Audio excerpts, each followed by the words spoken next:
The origin of the appellation Bazombo.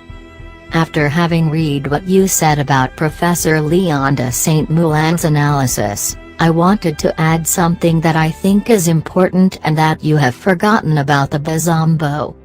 Indeed, if you see the history of the Congo Kingdom, there is no Bazombo ethnic group.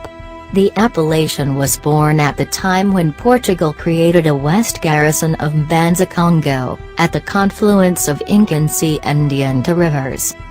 Portugal wanted to conquer the interior of the Congo, take more slaves for labor, by establishing the Fort Amukla do Zombo more precisely south of the Inkaisi River. From then on, all the Basi Congo living in the area are called Bazombo. The Bazombo, it is as if one says nowadays the inhabitants of Kinshasa are called Kinos, Brazzaville Brazzavlos. This does not mean that they belong to the Kinshasa or Brazzaville ethnic group.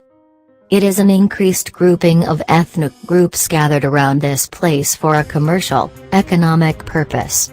Nowadays, every Angolan living in the Congo is called Muzombo. It should also be noted that Mukla do Zombo at the time of the Portuguese had become powerful as economic and commercial center, linking the interior of the continent to the sea, from where a new nomadic Congo was born, who wandered, selling everywhere, Kinkata. This is why there are Bazombo born in Cristo Santos, Kisantu, in 1745 according to the Portuguese archives at the Vatican.